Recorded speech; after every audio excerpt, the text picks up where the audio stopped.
దేవునికి వందనాలు చెల్లించుకుందాం. ఉదయకాలం నేను చెప్పాలనుకున్న అంశం ఏంటంటే దేవుని పర్వతములు, ద మౌంటైన్స్ ఆఫ్ గాడ్ అనే అంశము. కనుక దేవుని పిల్లల బైబిల్లో చాలా కొండలు ఉంటాయి కదండి. అంతేకాకుండా మరి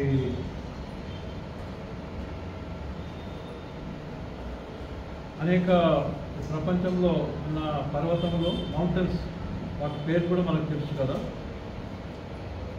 ప్రాముఖ్యంగా మనకు తెలుసు ఏంటంటే మౌంట్ ఎవరెస్ట్. మౌంట్ ఎవరెస్ట్ కూడా మనందరికీ తెలుసు, చిన్నపిల్లలు కూడా తెలుసు. ఎందుకంటే మౌంట్ ఎవరెస్ట్ అది అన్నిటికన్నా ఎత్తైన పర్వతం, ప్రపంచంలోనే ఎత్తైన పర్వతం. కనుక మనకి ఈ పర్వతములు తెలుసు. బైబిల్లో పర్వతములు కూడా మనకి తెలుసు కదండి. మొదటిగా పర్వతం పేరు ఏంటంటే అరారత్ అనే పర్వతం. ఆదికాండంలో 8వ అధ్యాయంలో 4వ వచనం మనం చూస్తాం. 7వ నెల 17వ దినమున ఓడ అరారతు కొండ మీద నిలిచింది. దేవుని స్తోత్రం, హల్లెలూయా. ఇక్కడ క్లియర్గా ఉన్నది, డేట్తో సహా ఉన్నది కదండి. ఇవన్నీ ఇప్పుడు ప్రతి ఒక్కటి ఏం చేస్తున్నారంటే డేట్స్ కూడా చెప్పేస్తున్నారు, ఏ సంవత్సరం ఏ దినము అని అన్నీ మనం క్యాల్కులేట్ చేసి చెప్పేస్తున్నారు. అయితే మరి దేవుని వాక్యంలో ప్రతి డీటెయిల్స్ ఉంటాయి కదండి. వాక్యంలో డీటెయిల్స్ అన్నీ పెట్టాలంటే ఈ బైబిల్ ఒక్క బుక్ కాకుండా ఎన్నో బుక్స్ తయారైపోతాయి కదండి. కనుక మౌంట్ అరారత్ కొండ ఇది ఎక్కడుందంటే మరి ఒకప్పుడు అర్మేనియా అనే దేశంలో ఉండేది. అర్మేనియా అనే దేశము మరి ప్రపంచంలోనే మేము క్రైస్తవ దేశము అని నియమించుకున్న ఒక దేశం అన్నమాట. యూరోప్లో ఉంటుంది. యూరోప్, ఏషియా భాగం ఉంటుంది అర్మేనియా. ఈ అర్మేనియాలో చిన్న దేశము. అయితే దేవుడు అక్కడ అర్మేనియా ఆ కొండల్లో ఈ అరారత్ కొండ మీద ఈ పడవను ఆపినాడు కదండి. ఇది 20,000 feet హైలో ఉంటుంది. అయితే దేవుని పిల్లరా, ఈ అర్మేనియా అనే దేశమును క్రైస్తవ దేశంగా వాళ్ళు 3వ శతాబ్దం 3rd centuryలో వాళ్ళు నియమించుకున్నప్పుడు ఆ తర్వాత మనం చూస్తాం కదా 5th centuryలో ఏమొచ్చిందంటే ఇస్లాం వచ్చింది. అంటే యేసు వచ్చిన తర్వాత 500 సంవత్సరాల తర్వాత ఎవరు వచ్చారు? మరి అలా ప్రవక్త వచ్చినాడు ఇస్లాం. వాళ్ళని కానీ నాకు అక్కర్లేదు కానీ, అంటే యేసు వచ్చిన తర్వాత 500 సంవత్సరాల తర్వాత ఇస్లాం వచ్చింది. అది మనం జ్ఞాపకం చేసుకోవాలి. అయితే వాళ్ళు వచ్చిన తర్వాత వాళ్ళ ఖడ్గం చేత వాళ్ళ నమ్మకం ఏంటి? వాళ్ళ గ్రంథాల ప్రకారం వాళ్ళు విశ్వాసులు, మిగతా వాళ్ళంతా కఫీర్ అంటే అవిశ్వాసులు. అయితే వాళ్ళని ఏం చేయాలా? వాళ్ళని కూడా బిలీవర్స్గా మార్చాలి. ఎట్లయినా పర్లేదు, తగ్గిపోయినా కూడా వాళ్ళని మార్చాలి, లేకపోతే చంపేయాలి. అది అందుకోసమే గొడవలు, ప్రపంచమంతా జరిగే గొడవలు దానికోసం. అయితే దాని బిడ్డకి ఏం చూస్తామంటే మనము ఆ విధంగా ఈ అర్మేనియా దేశంలో ఉన్న ఈ అరారత్ కొండను ఏం చేసినారంటే టర్కీ వాళ్ళు లాక్కున్నారు. మరొకప్పుడు చాలా ప్రాంతము బ్రిటిష్ వాళ్ళు పరిపాలించే వాళ్ళు ఏం చేశారంటే ఆ టైంలో కొన్ని గొడవలు కాకుండా ఇటువంటి పనిచేసినారు. అయితే టర్కీ వాళ్ళు అది మరి ఇది లాక్కున్నారు. బ్రిటిష్ వాళ్ళు కాదు, బ్రిటిష్ వాళ్ళు అప్పటికి లేదు. అంటే ఈ బలవంతంతో వాళ్ళు లాక్కున్నారు టర్కీ వాళ్ళు కదండి. ఎందుకు చెప్తున్నా అంటే ఇది హిస్టరీ కదండి. అర్మేనియా అనే దేశం ఇప్పుడు ఉన్నది, అర్మేనియా అనే దేశము ఇప్పటికి ఉన్నది. చాలామంది క్రైస్తవులు కనుక క్రైస్తవులు మరి వాళ్ళు నెమ్మదిగా ఉంటారు కదండి. కనుక అనేక మంది చంపేసినారు. అనేక మంది అంటే వందలు వేలు కాదు, లక్షల మందిని చంపేసినారు. వాళ్ళ భూభాగాన్ని లాక్కున్నారు. అదేవిధంగా అరారత్ కొండను కూడా లాక్కున్నారు కదండి. కనుక నేను పిల్లారా ఎందుకు ఈ మాట చెప్తానంటే, ఈ అరారత్ కొండ మీద ఏమొచ్చి ఆగిందమ్మా చెప్పండి? నోవాహు ఓడ వచ్చింది. ప్రైజ్ ది లార్డ్, హల్లెలూయా. నోవాహు ఓడ వచ్చినప్పుడు దేవుని పిల్లారా అంతకుముందు మరి ఆ ప్రాంతం అంతా మరి ఏముంది అక్కడ? నీళ్లు కదండి, నీళ్ళతో ఉన్నది. నీళ్లు రాకముందు ఏముంది ఆ ప్రాంతం అంటే? ఏముంది? జనములు ఉన్నారు కదా, ప్రజలు ఉన్నారు. నోవా ఏ విధంగా ఉన్నాడో తన కుటుంబము, తన రిలేటివ్స్ ఉన్నారు. తన రిలేటివ్స్ ఉన్నారు, తన ఫ్రెండ్స్ ఉన్నారు, తనకు తెలిసిన వాళ్ళు ఉన్నారు కదండి. చాలామంది ఉన్నారు. నోవా ఒక కుటుంబమే కాదు, నోవా ఒక కుటుంబము, కానీ ఆ ప్రాంతంలో చాలామంది నివసిస్తున్నారు. అంటే లోకంలో చాలామంది ఉన్నారు. అయితే వాళ్ళు ఏం చేస్తారంటే దేవుడిని మర్చిపోయి దేవుడికి విరుద్ధమైన జీవితాలు జీవిస్తూ దేవునికి ఆయస్కరమైన పనులు చేస్తున్నందుకు దేవుడు ఏం చేసినాడండి? నాశనం చేస్తాడని చెప్పేసి దేవుడు మరి అనుకొని అప్పుడు ఎవరిని చూసినాడు? నోవాని చూసినాడు కదండి.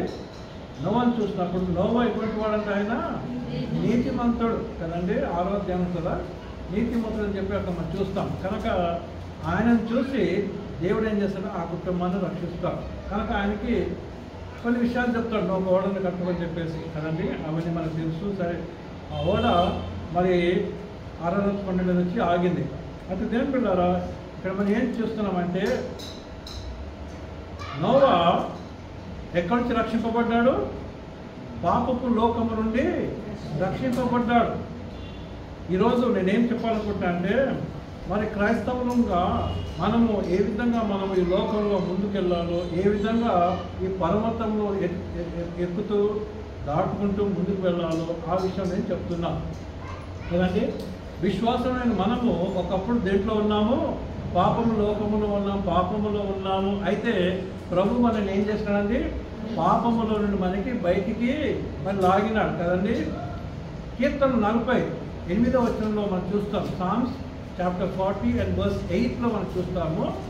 జిగటగల దొంగ ఊపుల నుండి ఆయన నన్ను పైకి లేవనెత్తి మరి బండ మీద నా పాదములను స్థిరపరచెను అని అక్కడ ఉంటుంది కదండి. కనుక జిగటగల దొంగ ఊపి అంటే ఏంటి? పాపలోకము, పాపము కదండి. పాపములో నుండి ప్రభు మనల్ని బయటికి లాక్కొని వచ్చి ఇక్కడ నిలబెట్టాడండి. బండ మీద మన పాదమును స్థిరపరిచినాడు. He has established our feet. He has established our life on the rock, that is Jesus Christ కదండి. కనుక మరి నోవాను మరి ఆ విధంగా ఆ నీళ్ళ నుంచి బయటికి తెచ్చి ఎక్కడ నిలబెట్టాడు? ఇప్పుడు అరారత్ కొండ మీద నిలబెట్టి అక్కడి నుంచి మరి వాళ్ళకి నూతన జీవితము దయచేసినాడు. ప్రైజ్ ది లార్డ్, హల్లెలూయా. ఏం చేసినాడంటే వాళ్ళకి న్యూ లైఫ్ కదండి. ఆత్మీయంగా వాళ్ళు కొత్త మరి జీవితం జీవించాలి. ఆ ప్రాంతం అంతా కొత్తది. ఇప్పుడు వాళ్ళు ఉండే స్థలం వేరే, ఇప్పుడు కొండ మీద వచ్చినారు. కొండ మీద వచ్చి ఆగింది బోట్, కొండ మీద వచ్చింది. ఇప్పుడు మన ప్లేన్ పోయినప్పుడు ఎక్కడో ఎడారిలో దిగింది అనుకో, ఎట్లుంటుంది మనకి కదండి. అన్నోన్ ప్లేస్, చాలా కష్టమైన పరిస్థితి చాలా జరిగినాయి అట్లా. కనుక దేవుని పిల్లలారా మనం ఇక్కడ ఏం నేర్చుకుంటున్నామంటే, జెనసిస్ చాప్టర్ 8 verse 4లో మరి దేవుడు అరారత్ కొండ మీద మరి నోవా తన కుటుంబాన్ని తీసుకొని వచ్చినాడు కదండి. కనుక మరి దీని సిగ్నిఫికెన్స్ ఏంటంటే, దీని ప్రాముఖ్యత ఏంటంటే, దేవుడు మనల్ని మరి పాపంలో నుండి బయటికి తీసుకొని వచ్చి నూతన జీవితంలో మనల్ని ప్రవేశపెడుతుంది. నూతనత్వం కదండి. Everything is new. The old is passed away కదండి. పాతవి గతించారు, ఇది ఒక సమస్తమును పాత లోకమంతా పోయింది కదండి. ఇప్పుడు అంతా ఆ ప్రపంచం అంతా ఏమైపోయింది? నూతనంగా అయిపోయింది. చాలాసార్లు అంటుంటారు, జియోగ్రఫీలో మనం చూస్తుంటే ఏంటంటే ఇది ఇక్కడ ఇట్లా ఉండేది కాదు ఇట్లా అని చెప్పేసి కొంచెం సైంటిస్ట్ చెప్తుంటారు. అంటే ఇదంతా ఎప్పుడు జరిగిందంటే దానికి ఒకటే ఆన్సర్, నోవాస్ ఫ్లడ్. జల ప్రళయంలో జరిగిన మార్పులు కదండి, చాలా మార్పులు వచ్చేసినాయి. అంతకుముందున్న మరి మొత్తం అర్త్ అంతా చేంజ్ అయిపోయింది కదండి. సరే, ఇప్పుడు నోవా తన కుటుంబము నూతన ప్రాంతంలోకి వచ్చినారు, నూతన జీవితంలోకి వచ్చినారు కదండి. కనుక ఒక విశ్వాసి పాపంలో నుంచి బయటకు వచ్చిన తర్వాత ఇక్కడికి వస్తున్నామని చెప్పండి, నూతన జీవితంలోకి వస్తున్నాడు. అంత నూతనత్వం. అయితే దేవుని పిల్లరా, ఆ నూతన జీవితంలో మనం ఏం చేయాలండి? మౌంట్ ఆరాధన. అక్కడ దాని సిగ్నిఫికెన్స్ ఏంటంటే, ప్రాముఖ్యత ఏంటంటే దేవుని మీద మనం ఆధారపడాలి. Mount of trust. ఏంటది? మౌంట్ ఆఫ్ ట్రస్ట్ అన్నమాట. అంటే అరాధన యొక్క మీనింగ్ మౌంట్ ఆఫ్ ట్రస్ట్ కాదు, దాని అర్థం చెప్తున్నాను, ఆత్మీయ అర్థం నేను చెప్తున్నాను. ఏంటంటే దేవుని మీద ఆధారపడడానికి ఏం లేదు. అంతకుముందు ఎవరుండే? అంతకుముందు అక్కడ వాళ్ళ నోవాకి ఏముండేమో చెప్పండి? పొలాలుండే, చెట్లు ఉండే, ఇల్లు ఉంది, ఇంకేమున్నాయి వాళ్ళకి? ఎప్పుడైనా బయటికి పోతే, వాకింగ్ పోతే ఫ్రెండ్స్ కలుస్తారు, రిలేటివ్స్ కలుస్తారు కదండి. ఇప్పుడు ఈ కొండ మీద ఎవరు ఉన్నారు? ఇప్పుడు ఎవరు లేరు. ఎవరున్నారు వాళ్ళకి? దేవుడు ఒక్కడే ఉన్నాడు. ప్రైజ్ ది లార్డ్, హల్లెలూయా. దేవుడు ఒక్కడే ఉన్నాడు కనుక ఎవరి మీద ఆధారపడాలన్నా చెప్పండి? ఇప్పుడు దేవుడి మీద ఆధారపడాలి. కొత్త విశ్వాసికి, లేక విశ్వాసికి కదండి, ఆ పాపపు జీవితం నుంచి బయటకు వచ్చిన తర్వాత ఎవరి మీద ఆధారపడాలి? దేవుని మీదనే ఆధారపడాలి. అదనమాట, అది నేర్చుకోవాలి మనం. సరే, రెండో మరి కొండ ఏంటంటే మౌంట్ మోరియా. మోరియా పర్వతము. మౌంట్ మోరియా. ఈ పర్వతం ఎక్కడుందంటే యెరూషలేములో ఉన్నది, ఇప్పటికి ఉన్నది కదండి. కనుక బైబిల్లో కొన్నిసార్లు చెప్పేటప్పుడు ఎన్ని కథలు అంటారు కదండి. కొంతమంది అంటారు అన్ని కథలు చెప్తున్నారని కదండి. కథలు కాదు, నిజము. రైతులు అందుకోసం చెప్తున్నా. అరారత్ కొండ ఎక్కడుంది? ఇప్పుడు టర్కీ దేశంలో ఉన్నది. మౌంట్ మోరియా. మోరియా కొండ ఎక్కడుంది? యెరూషలేములో ఉన్నది. రైతుల మోరియా కొండ మీద ఏమేమి చెప్పండి? ఇస్సాకు. మనం చూస్తాము ఆదికాండము 22వ అధ్యాయంలో 2వ వచనం మనం చూస్తాం. మొదటి 2 వచనం చూడమ్మా. ఆ సంగతులు దేవుడు అబ్రహామును పరిశోధించెను. ఎట్లనగా ఆయన అబ్రహామా అని పిలువగా అతడు చిత్తం ప్రభువా అనెను. అప్పుడు ఆయన, నీకు ఒక్కడైన నీ కుమారుని అనగా నీవు ప్రేమించు ఇస్సాకుని తీసుకొని మొరియా దేశంలోకి వెళ్ళి అక్కడ నేను నీతో చెప్పుకోవు పర్వతములలో ఒక దాని మీద దహన బలిగా అతన్ని అర్పించమని చెప్పాను. ఇక్కడ చూస్తున్నాం ఏంటంటే మొత్తం ఆదికాండము 22వ అధ్యాయం మొదటి 3 వచనాలు మనం చదువుకున్నట్టయితే ఏ విధంగా దేవుడు మరి అబ్రహాముని ఏం చేశాడండి? పిలిచి నీ కుమారుని నాకు అర్పించు అన్నాడు కదండి. ఒక్కగానొక్క కుమారుడు కదండి, ఒక్కగానొక్క కుమారుడు, వాగ్దాన పుత్రుడు. ఆయన ఎవరమ్మా చెప్పండి? వాగ్దాన పుత్రుడు. దేవుడు ఏం చెప్పినాడు? నిన్ను దీవిస్తానంటాడు అబ్రహాముని. ఎక్కడమ్మా చెప్పండి? ఆదికాండం 12వ అధ్యాయం. The blessings promised by God to Abraham. దేవుడు అబ్రహామునకు వాగ్దానం చేసిన దేవుడు లెక్క ఉంటాయి. ఆదికాండం 12వ అధ్యాయంలో అక్కడ ఉంటాయి. తను పిలుచుకుంటాడు, పిలుచుకొని మరి నీవు నా మాట వింటే నేను ఈ విధంగా చేస్తానని చెప్పి అంటాడు కదండి. నిన్ను గొప్ప జనముగా చేస్తాను. ప్రైజ్ ది లార్డ్, హల్లెలూయా. ఆ తర్వాత నిన్ను ఆశీర్వదించి నీ నామమును గొప్పదిగా చేసి నువ్వు ఆశీర్వదంగా ఉండవు. నిన్ను ఆశీర్వదించు వారిని నేను ఆశీర్వదిస్తాను. ప్రైజ్ ది లార్డ్, హల్లెలూయా. నిన్ను అంటే ఎవరమ్మా చెప్పండి? ఆయన మనమడు. ఆయన మనమడు ఎవరు? యాకోబు కదా. మనమడంటే ఆలోచన. ఆయన మనమడంటే ఎవరు? మనమల్లు అంటే 12 మంది మునిమనుమల్లు కదండి. దేవుని స్తోత్రం, హల్లెలూయా. ఆ మునిమనుమల్లే ఇశ్రాయేల్ దేశం. నిన్ను అంటే ఇశ్రాయేల్ దేశం. నిన్ను ఆశీర్వదించే వారిని నేనేం చేస్తాను?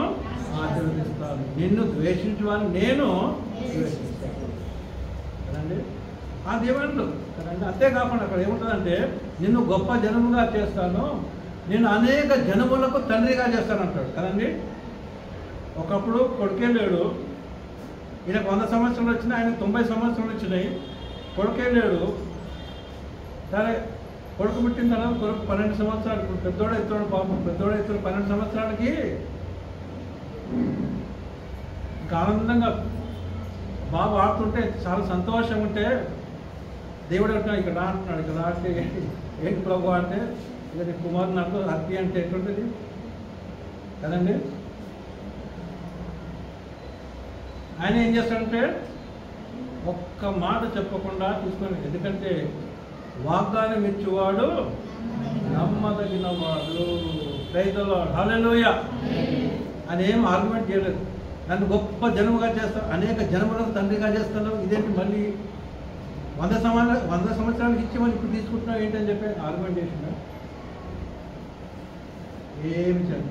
తీసుకొని పోయి ఆయన ఏం చేశాడండి, అర్పిస్తానని చెప్పేసి హృదయంలో అనుకున్నాడు. హృదయంలో అనుకున్నదే ప్రైజ్ ది లార్డ్, హల్లెలూయా. అర్పణ, ప్రైజ్ ది లార్డ్, హల్లెలూయా.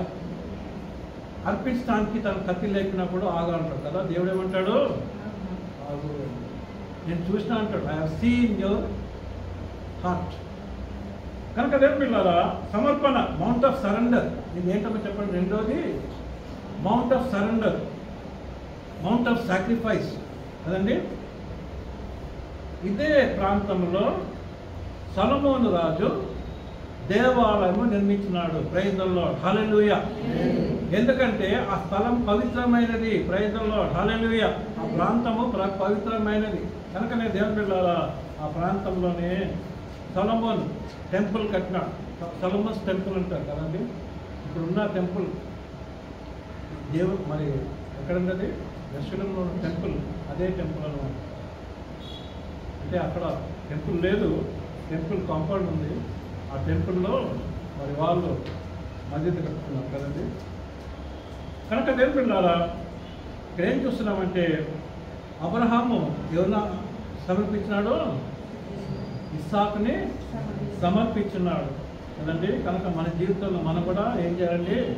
సమర్పించుకోవాలి.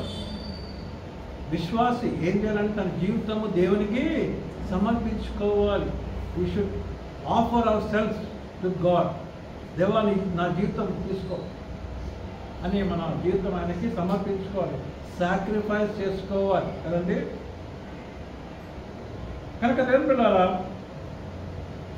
మూడో కొండ చూద్దాం మనము. మూడో కొండ పేరేంటంటే సీనాయి. మూడో కొండ పేరేంటమ్మా? సీనాయి కొండ. ఈ సీనాయి కొండ ప్రస్తుతం ఎక్కడుంది? ఈజిప్ట్లో ఉన్నది. ఈజిప్ట్ అనే దేశం అందరూ తెలుసు కదా. ఈజిప్ట్ అంటే కేవలము ఐగుప్తు అని చెప్పి మనం మాట్లాడుకుంటాం, కానీ ఐగుప్తు ఏదో బైబిల్లో ఉంది, అంత ఉందో లేదో మాకు తెలియదండి అని చెప్పి అనుకుంటుంది. ఈజిప్ట్ అనే దేశము ఉన్నది. ప్రైజ్ ది లార్డ్, హల్లెలూయా కదండి. అయితే ఈజిప్ట్లో ఈ సీనాయి కొండ కదండి, దాన్ని ఆనుకొని హోరేబ్ కొండ అంటారు కదండి. కొన్నిసార్లు రెండుని కలిసి కూడా సీనాయి అంటారు, కొన్నిసార్లు హోరేబ్ అంటారు. కనుక దేవుని పిల్లలారా, సీనాయి కొండ మనం ఏం చూస్తామంటే చాలా పవిత్రమైనది. ఎందుకంటే మనం చదువుకుందాం. నిర్గమకాండము 19వ అధ్యాయంలో మొదటి వచనం చదవమ్మా. ఇశ్రాయేలు చూడండి, బానిసత్వములో నుండి బయటికి వచ్చినప్పుడు వాళ్ళు బయలుదేరినాడు 3వ నెల ఎప్పుడమ్మా? ఆరంభ దినములు. క్రైస్తవుని యొక్క ఆరంభ దినములు. ప్రైజ్ ది లార్డ్, హల్లెలూయా.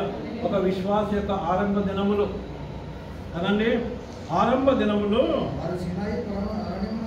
ఎక్కడికి వచ్చినట్టు వాళ్ళు సీనాయి పర్వతమునకు వచ్చింది. అదే అధ్యాయంలో 15 చదవండి. అప్పుడు అతడు సిద్ధముగా ఉండుడి, ఏ పురుషుడునో స్త్రీని చేరకూడదని చెప్పాను. 17 అమ్మా.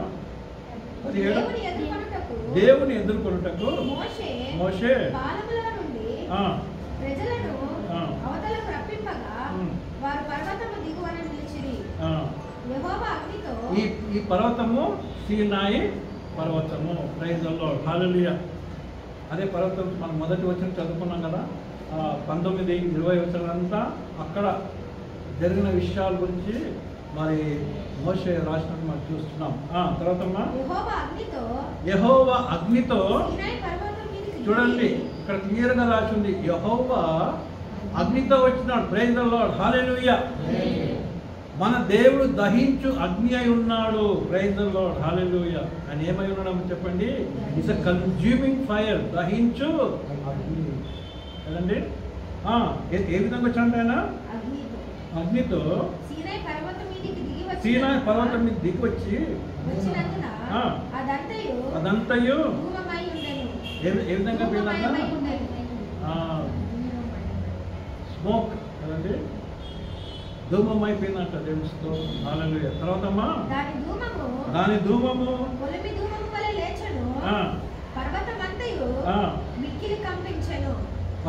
పర్వతం అంతా ఏమైపోయింది? కదిలింది. ప్రైజ్ ది లార్డ్, హల్లెలూయా.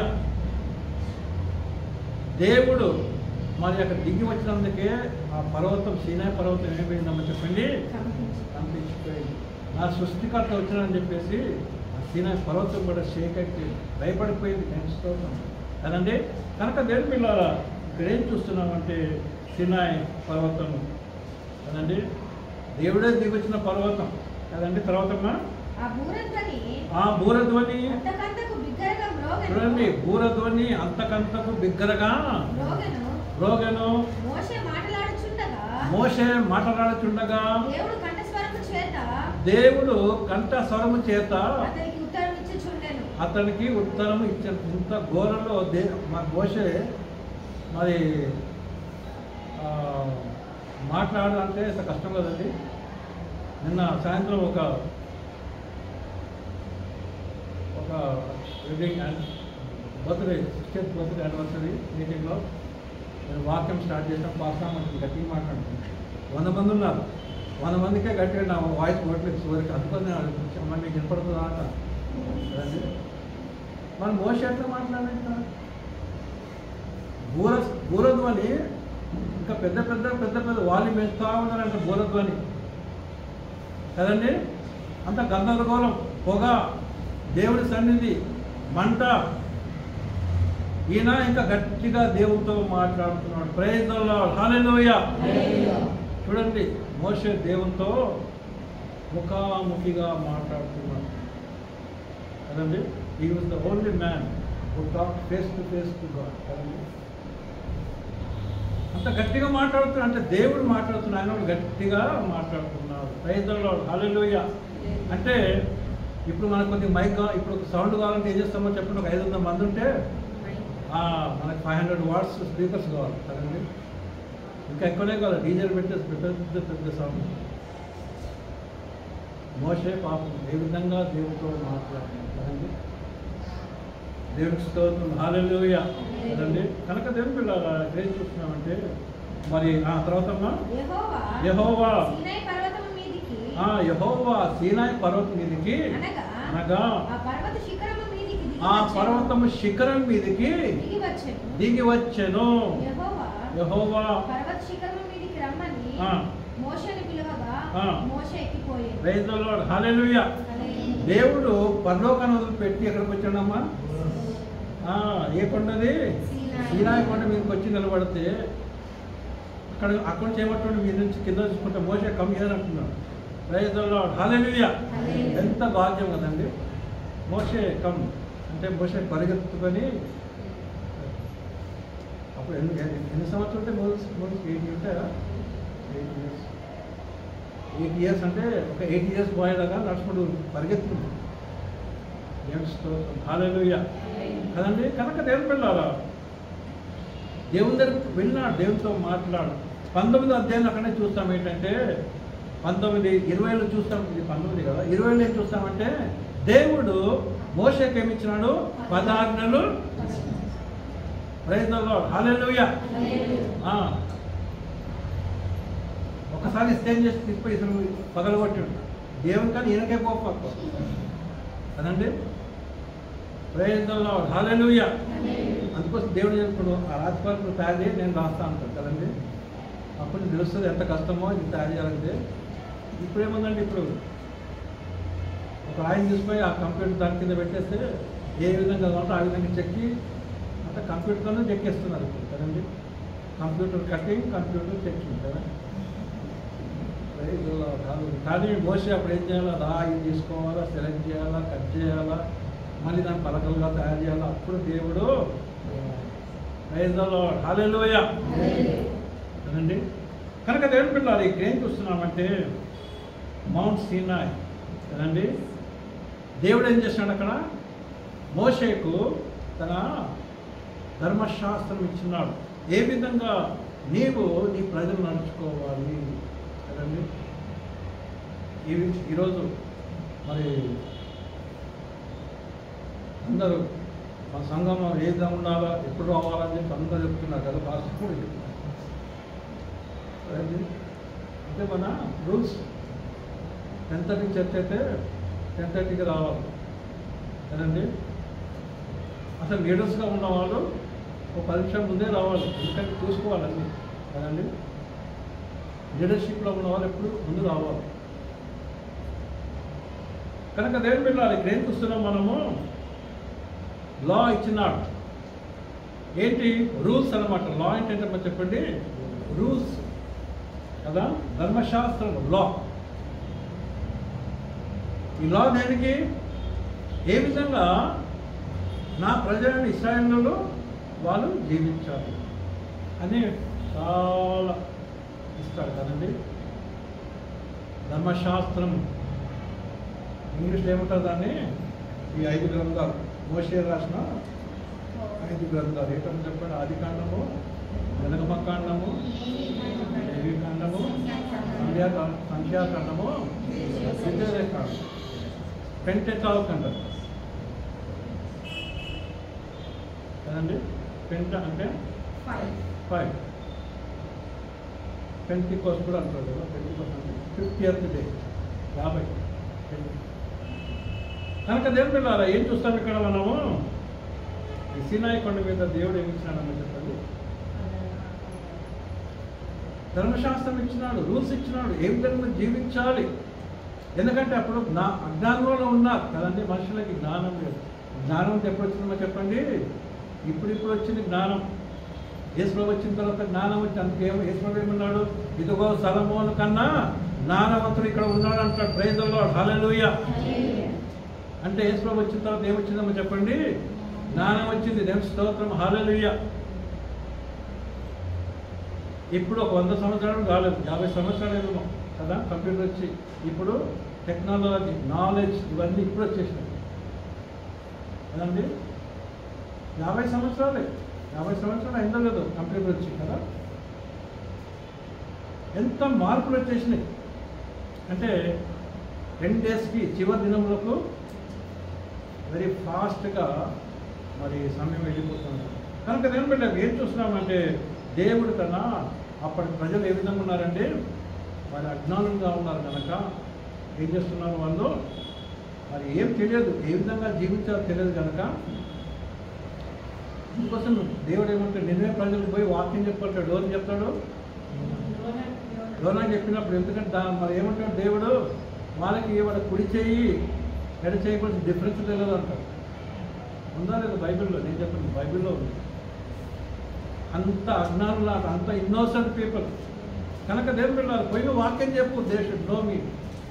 కనుక దేవుని బిడ్డలారా ఏం చూస్తున్నామంటే, అప్పుడు జ్ఞానం ఉన్నది కనుక వీళ్ళు మరి ఏ విధంగా జీవించాలి అని పదాజ్ఞలు ఇస్తాడు. ఈ పదాజ్ఞలు చేసిన వాడు నా రాజ్యంలో ప్రవేశిస్తాడని చెప్పేసి మరి దేవుడు చెప్తాడు కదండి. ఇవన్నీ మనం చూస్తాం కనుక మరి చాలా విషయం మనం చూస్తాం కదండి. కనుక దేవుని పిల్లారా మరి దేవుడు ఏమి ఇచ్చినాడు వాళ్ళకి, మరి లా ఇచ్చినాడు. లా కదండి, ఏమన్నా ధర్మశాస్త్రం ఇచ్చినాడు. అందుకోసం యేసుప్రభు వచ్చినప్పుడు ఏమంటాడు, మత్తయి సువార్త 4:4 ఏమంటాడు, మనిషి రొట్టె వలన మాత్రమే కాకుండా దేవుని నోట నుండి వచ్చు ప్రతి మాట వలన జీవించును. ప్రైజ్ ది లార్డ్, హల్లెలూయా. కనుక అంటే వాక్యం మనకు చాలా ప్రాముఖ్యం. విశ్వాసకి ఏమిటో చెప్పండి, the word of God is very essential. కనుక మూడవ పర్వతం ఏంటి? సీనాయి పర్వతము. ఈ సీనాయి పర్వతం మీద దేవుడు ఏం చేశాడు? విశ్వాసకి ఏమి ఇచ్చాడని చెప్పండి, వాక్యం ఇచ్చున్నాడు. వాక్యం యేసయ్యనే. ప్రైజ్ ది లార్డ్, హల్లెలూయా. కదండి, ఆది యందు వాక్యం ఉండెను, వాక్యము దేవుడై ఉండెను. తర్వాత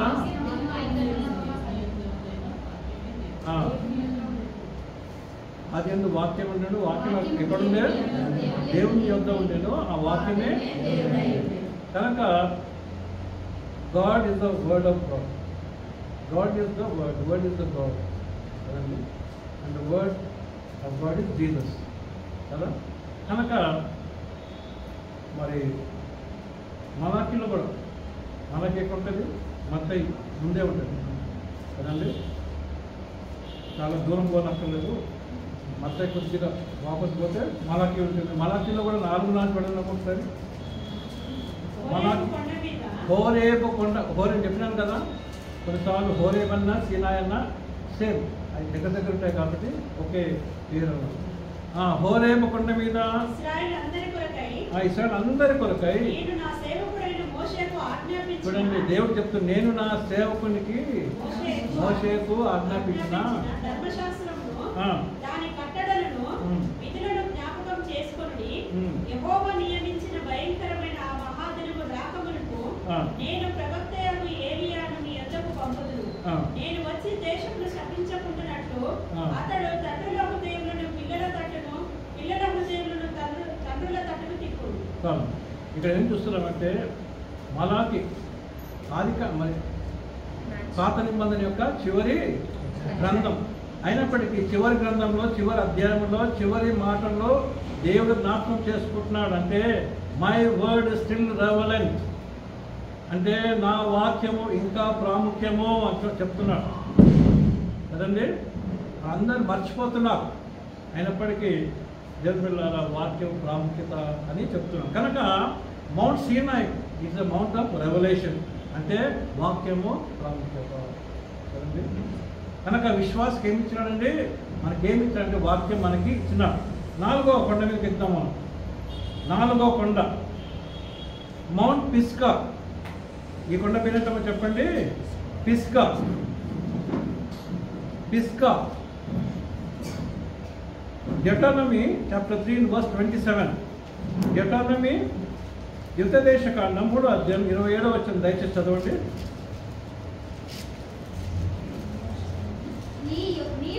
నీవు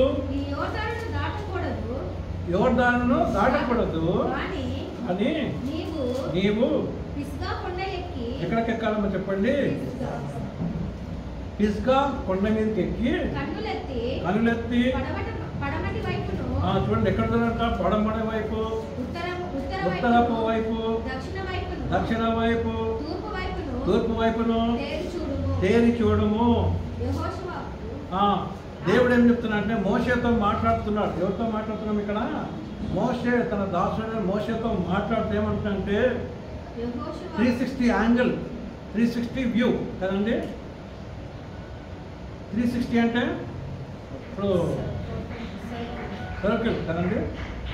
అంటే ఒక వీడియో కెమెరా ఇట్లా పెడితే ఫ్రేమ్ 180 degrees ఉంటుంది, ఇట్లా ఇట్లా కదండి, ఇట్లా. కానీ దేవుడు ఏమంటున్నాడంటే మోషేని ఇట్లా ఇక్కడ ఇంతనే కాదు, మొత్తం చూడంటున్నాం. మొత్తం అంటే నీ సరణం అంతా చూడు, ఎందుకంటే ఇది నేను నీకు ఇస్తున్నాను అంటున్నాను. ఇది నేను వాగ్దానం చేసిన స్థలము, ఇది కామ పాలు తేనెను ప్రవహించు స్థలము. ఎక్కడుందమ్మా చెప్పండి? ఈ పిస్గా అనేది ఎక్కడుందమ్మా చెప్పండి? యోర్దాన్ దగ్గర ఉంది కదండి. యోర్దాన్ ఇక్కడ ఉందా? యోర్దాన్ దేశం ఇంకా ఉన్నది. ప్రైజ్ ది లార్డ్, హల్లెలూయా. యోర్దాన్ దేశం ఉన్నది, యోర్దాన్ నది ఉన్నది. ప్రైజ్ ది లార్డ్, హల్లెలూయా. కనుక దేవుని బిడ్డలారా, ఇవన్నీ దేవుడు ఎందుకు ఇంకా వాటి పేర్లు అదే విధంగా ఉన్నాయంటే కదండి, మరి ఇదంతా నిజము అని చెప్పటానికి మరి ఇవన్నీ పెట్టినాడు కదండి. మౌంట్ పిస్గా అంటే mount of vision. Mount Pisgah అంటే ఏంటో చెప్పండి. Mount of vision. విజన్ అంటే విజన్ అంటే ఏమంటారు? దర్శనం. దేవుడు ఒక దర్శనం చూపిస్తున్నాడు. ఏంటి? ఇదిగో ఇశ్రాయేల్ దేశం చూడు, ఇదంతా నేను ఇశ్రాయేలు నా బిడ్డలకు నా సొత్తుకి ఇస్తున్నాను అని చెప్పి అన్నాడు కదండి. కనుక అదేం పిల్లారా, దేవుడు మన జీవితంలో మరి మనము ఆయన నమ్ముకున్న తర్వాత, మన జీవితాన్ని సమర్పించుకున్న తర్వాత, ఆయన వాక్యం మనకు అందించిన తర్వాత ఆయన ఏం చేస్తున్నాడండి? మనకు ఒక దర్శనం ఇస్తున్నాడు. మన జీవితంలో ఒక దర్శనం ఇస్తున్నాడు. ఏ విధంగా మనం ముందుకు వెళ్ళాలి కదండి, ఏ విధంగా మనము మరి మన ఆత్మీయ జీవితంలో ముందుకు వెళ్ళాలి కదండి. విజన్ అంటారు. చాలా కంపెనీస్కి ఏముంటాయేమో చెప్పండి, విజన్ అంటారు. విజన్ స్టేట్మెంట్ అని చెప్తారు కదండి. అంటే మేమేం చేయాలనుకుంటున్నాం, మా కంపెనీ ద్వారా మేమేం చేయాలనుకుంటున్నాం అని ఒక విజన్ దేవుడు మరి వాళ్ళు చెప్తూ రాసిస్తారు. కనుక అదేం పిల్లారా, ఇక్కడ ఏం చూస్తున్నాం అంటే మౌంట్ పిస్గా అంటే మౌంట్ ఆఫ్ విజన్, ఒక దర్శనం కదండి. కనుక దేవుని పిల్లారా, మన జీవితంలో ఆత్మీయ జీవితంలో మనం ముందుకు వెళ్ళే సమయంలో మరి ఈ విజన్తో పాటు మనం ముందుకు వెళ్ళాలి కదండి. మనకు ఒక విజన్ ఉండాలి కదండి. ఆత్మీయ జీవితం అందరికీ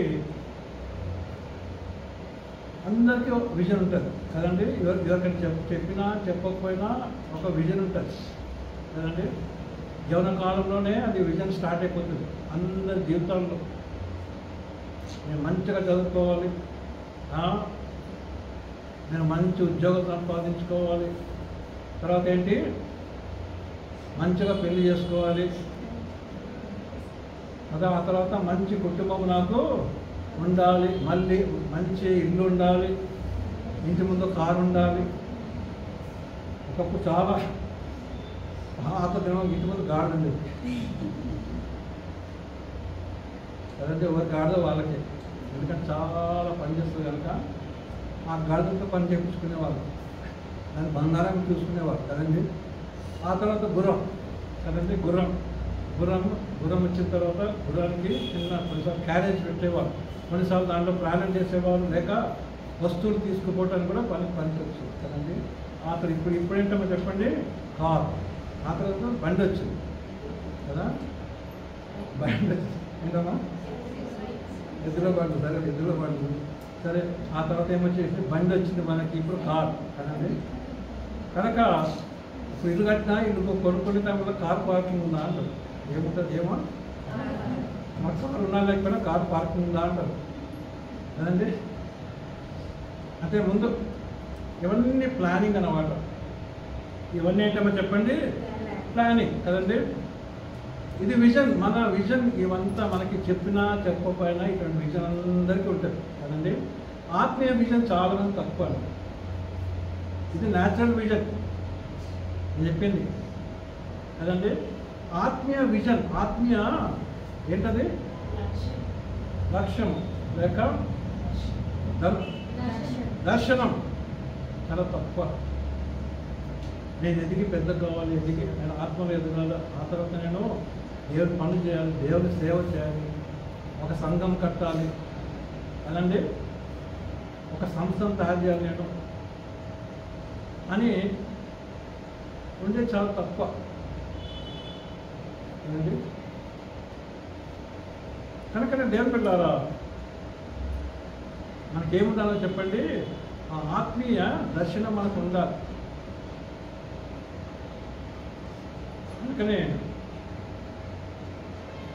యెహోషువ విజన్ స్టేట్మెంట్ ఏంటి, నేనును నా ఇంటి వారము యెహోవాను సేవించదాం అని ఆయన విజన్, ఆయన స్టేట్మెంట్. అది విజన్ స్టేట్మెంట్ అంటారు కదండి.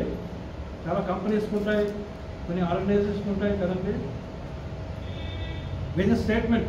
కనుక యెహోషువ ఉంటాడు, నేనున్నా నా కుటుంబము ఏం చేస్తాము, యెహోవాను సేవిస్తామని చెప్పేసి ఒక బ్యానర్ పెట్టుకున్నాడు కదండి. ప్రైజ్ ది లార్డ్, హల్లెలూయా. ఒక ధ్వజం పెట్టుకున్నాడు. కనుక అదేం పిల్లారా, మన జీవితంలో ఒక విజన్ మనకు ఉండాలి. అదే చూపిస్తుంది విజన్. పాలు తేనెను ప్రవహించే అని దేవుడు అతనికి చూపించింది కదండి. కనుక దేవుని పిల్లారా, మన ఆత్మీయ జీవితం ఏ విధంగా ఉందో మనము తెలుసుకోవాలి. ఆత్మీయ జీవితం ఏ విధంగా మనకు ఉందో ఏనండి. కనుకనే 2 కొరింథీ 13వ అధ్యాయంలో 5వ వచనంలో పౌలు భక్తుడు అంటాడు, ఏమంటాడు? మీరు విశ్వాసంలో ఉన్నారో లేదో మీరు పరీక్షించుకోండి అంటాడు. 2 Corinthians 13 chapter 50 verse. మీరు విశ్వాసము గలవారై ఉన్నారో లేదో మిమ్మల్ని మీరే పరీక్షించుకుని, అంటే మీకు ఎవరు టెస్ట్ పెట్టనక్కర్లేదు. మీకు ఒక పరీక్ష పేపర్ ఇచ్చి ఇది రాయండి అని చెప్పనక్కర్లేదు. మిమ్మల్ని మీరే పరీక్షించుకోండి అని పౌలు భక్తులు చెప్తున్నారు. కనుక మనల్ని మనమే పరీక్షించుకోవాలి. We should examine our selves. కనుక దేవుని పిల్లారా, ఈ విజన్ నాకుందా? మరి ఈ విజన్ దేనికి? దేవుడు ఏం చూపిస్తున్నాడు? వాగ్దాన స్థలం చూపిస్తున్నాడు. ఒక విశ్వాసి యొక్క జీవితంలో వాగ్దాన స్థలం ఏంటమో చెప్పండి? పరలోక రాజ్యము. ప్రైజ్ ది లార్డ్, హల్లెలూయా. మనకేంటమో చెప్పండి? మనకి ఇశ్రాయేల్ దేశము కాదు, మనకేంటమో చెప్పండి? పరలోక రాజ్యము. మనం యేసు ప్రభువుని ఎప్పుడైతే నమ్ముకున్నామో మనకి ఏమి ఇచ్చిన వాగ్దానము? పరలోక రాజ్యం మనకి వాగ్దానం చేస్తాం. కనుక దేవుని పిల్లారా, పరలోక రాజ్యము. ప్రైజ్ ది లార్డ్, హల్లెలూయా. ఆ పరలోక రాజ్యంలో మనం ఉన్నామా? ఆ పరలోక రాజ్య మార్గంలో ఉన్నామా? యేసు ప్రభువు ఉన్నాడు, నేనే మార్గం సత్యమును జీవమునై ఉన్నాను అన్నప్పుడు మనం ఆ మార్గంలో నడుస్తున్నామా లేదా కదండి. పిల్గ్రిమ్స్ ప్రోగ్రెస్, యాత్రికుని ప్రయాణం అనే పుస్తకం నేను అప్పుడు చాలాసార్లు మీకు చెప్తూ ఉంటాను. జాన్ బన్యన్ రాసిన ఈ గ్రంథం ఏంటమ్మో చెప్పండి? ఇది మరి యూట్యూబ్లో ఉంటుంది. మంచి మూవీ, తెలుగులో ఉండదు, ఇంగ్లీష్లో చాలా లాంగ్వేజ్లో ఉన్నది. ఏంటంటే దేవుని పిల్లారా, ఒక విశ్వాస యాత్ర జీవితం ఏ విధంగా ఉందో మరి దాంట్లో మరి చూడు అని చెప్పేసి మన జీవితం గురించి మనం చూస్తాం కదండి. కనుక దేవుని పిల్లారా, ఏం చూస్తున్నామంటే మరి మనము పరలోక రాజ్యంలో ప్రవేశించే సమయంలో మరి మనం చూస్తాము. కీర్తన చూద్దామండి. 90వ కీర్తన 10, 11, 12 వచనం మనం చదువుకుందాం. కీర్తనలు 90, 10, 11. మా ఆయుష్ కాలం ఎంత అంటే చెప్పండి? 70 సంవత్సరాలు. అధిక బలం ఉంటే 80 సంవత్సరాలు. ఆయనను వాటి వైభవము ఆయాసమే, తర్వాత దుఃఖమే, అది త్వరగా గలించును, మేము ఎగిరిపోదుము.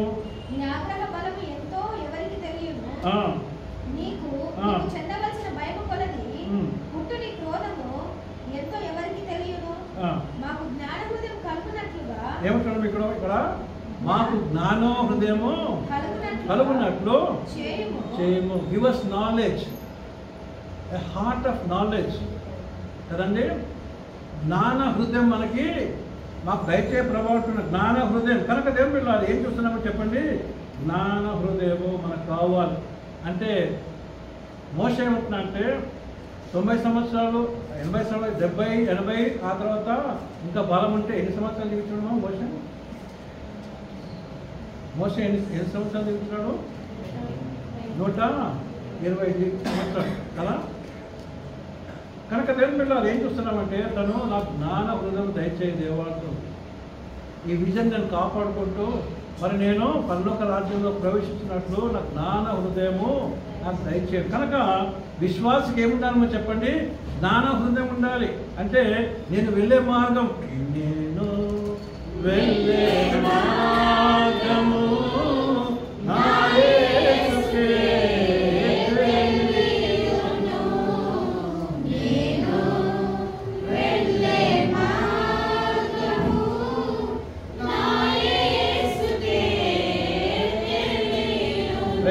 హల్లెలూయా. కనుక దేవుని పిల్లారా, మన ఈ విజన్ మనం కాపాడుకోవాలి. విజన్ అంటే చెప్పండి? మన దర్శనం ఏంటి? పరలోక రాజ్యంలో మనము చేరాలి.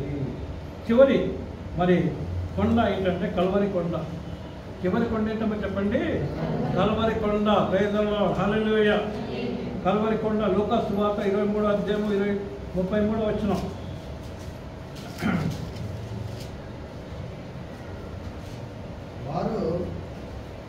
బాధపడిన శ్రమలు వచ్చినప్పుడు అక్కడ కుడివైపున ఒకరిని ఎడవైపున ఒకరిని ఆ నేరస్తులు ఆయనకు కూడా వేసింది.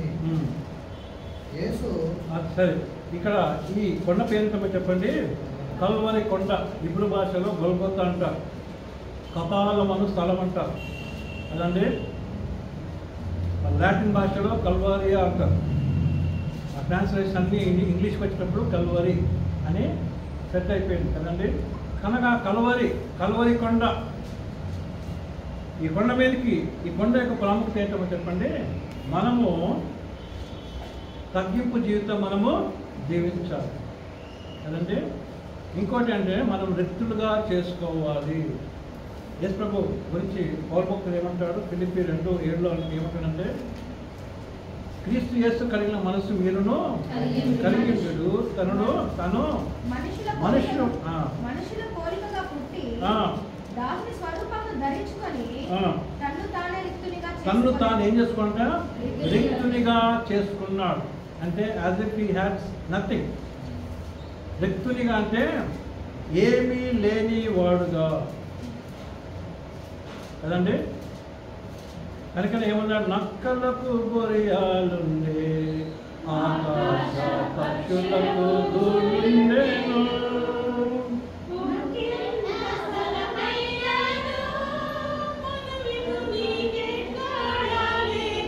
ప్రైజ్ ది లార్డ్, హల్లెలూయా. యేసయ్య పుట్టడానికి స్థలం లేదు, చనిపోవటానికి కూడా స్థలం లేదు, 33.5 సంవత్సరాలు జీవిస్తానికి కూడా స్థలము. కనుక దేవుని వెళ్ళడానికి ఏమీ లేదు, రిక్తుడు, హీ హ్యాస్ నథింగ్. కనుక దేవుని పిల్లారా, మౌంట్ ఆఫ్ సెల్ఫ్ డినాయల్. ఈ మౌంటైన్ పేరేంటో చెప్పండి. మౌంట్ ఆఫ్ సెల్ఫ్ డినాయల్ అంటే ఏమీ లేని వాడు. పాట కూడా ఉంది కదండి. కనుక దేవుని పిల్లారా, మరి గలతీ పత్రికలు మనం చదువుకుందాం. గలతీ పత్రికలు 2:20 చూసినట్లయితే, నేను క్రీస్తుతో కూడా సిలువ వేయబడి ఉన్నాను, ఇక నువ్వు జీవించువాడు నేను కాను, కానీ క్రీస్తుయే నాలో జీవిస్తున్నాడు కదండి.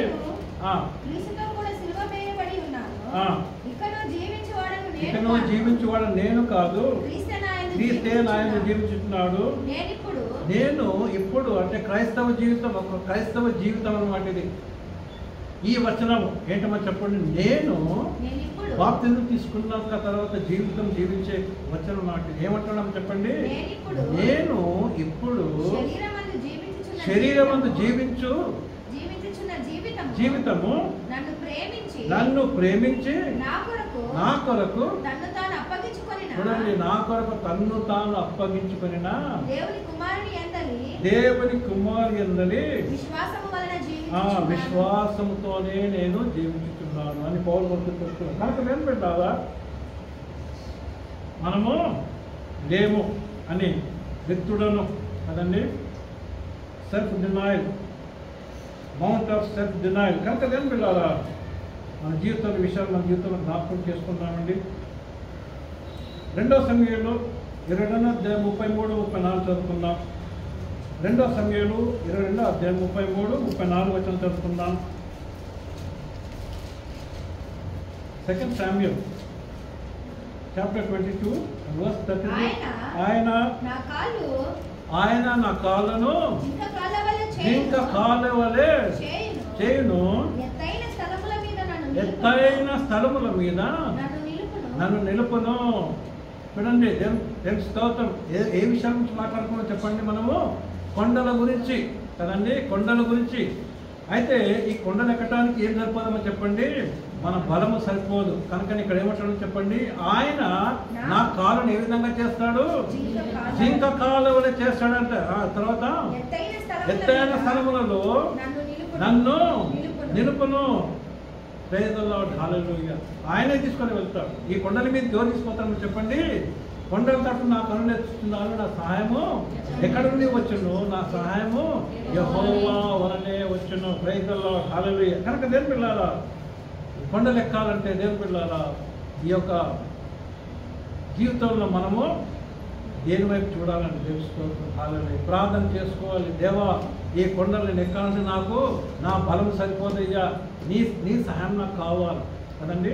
కీర్తన 61 కీర్తన చదువుకున్నాము, 2వ వచనం చూస్తాము. నేను ఎక్కలేనంత ఎత్తైన కొండపైకి నన్ను ఎక్కించుము. ప్రైజ్ ది లార్డ్, హల్లెలూయా. కనుక మనం ప్రార్థన చేసుకో, దేవా నేను ఎక్కలేనంత ఎత్తైన కొండపైకి అంటే మనం ఎక్కలేనంత ఇంకొక కొండ ఉన్నదన్నమాట.